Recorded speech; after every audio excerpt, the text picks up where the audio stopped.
In prison, there are two kinds of men, the ones who think they know how to survive and the ones who've already survived it all. When a rookie inmate walked into a cell with an old-timer who'd spent decades behind bars, nobody thought much of it. But within weeks, this unlikely pair would become the center of the entire block's attention. Meet Jason, 19 years old, first time locked up. Wide-eyed, scared, and trying to hide it, his crime a botched car theft. He thought he'd be out in a year. But prison doesn't care about your timeline. Then there was Marcus, known as Pops, 60 years old. He'd done more time than most guards had been alive. Murder conviction back in the 80s, quiet, weathered, respected, the kind of man other inmates gave space to. When Jason was assigned to Marcus's cell, everyone in the block whispered. Some said Pops would chew him up, others thought he'd protect him. Nobody knew which way it would go. At first, Jason tried to act tough. He puffed out his chest, talked too loud, even tried to take the top bunk without asking. Pops just watched, didn't say a word. But the silence was louder than any threat. Day after day, Jason made rookie mistakes. He cut in the chow line. He sat at a table that belonged to a gang. He even borrowed a cigarette without paying it back.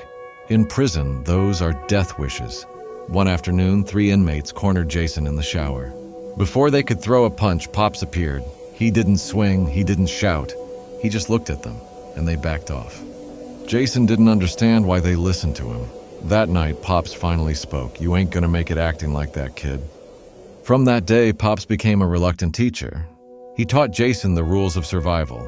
Don't sit where you don't belong. Don't owe anyone anything. Don't talk more than you listen. And above all, respect. At first, Jason resisted. He thought Pops was just trying to control him. But then came the poker game. Jason lost a hand and didn't have the commissary to pay up. A gang member leaned in. "You'll pay another way." Jason froze. The whole room smelled blood. Pops stood, slammed his cane on the floor, and told Jason, "Get up now." He dragged him out before things got ugly. Later, he said, "Debt will bury you faster than a shank." But the real test came on a stormy night. Lights flickered, guards were stretched thin. 2 inmates from another block stormed Jason and Pops' cell looking for payback. Jason panicked. He'd never fought in his life. But Pops moved like a man half his age. He blocked the door with his body, shoved Jason behind him, and stood toe-to-toe with the attackers. By the time guards rushed in, one attacker was bleeding, the other limping. Pops sat back on his bunk, breathing heavy but calm.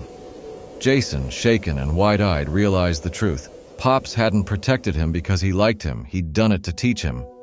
Lesson 1: in prison, loyalty means more than muscle. Weeks later, Jason found out the truth about Pops. The man wasn't just respected, he was legendary. He'd once led a riot that saved dozens of inmates from a fire. Some called him a killer, others called him a guardian. To Jason, he became something else entirely, a father figure he never had. But here's the twist. Pops didn't just save Jason, he was shaping him, preparing him to survive long after Pops was gone. Months turned into years. Jason grew sharper, quieter, and more disciplined. The same inmates who once mocked him now gave him respect. And when Pops was finally transferred to another facility, Jason carried his lessons like armor. The rookie had become something else, a man the prison could no longer swallow whole. So here's the question for you. If you were Jason, would you have listened to Pops from day one, or would you have learned the hard way? Drop your answer in the comments. And remember, behind these walls, the smallest mistake can be the last.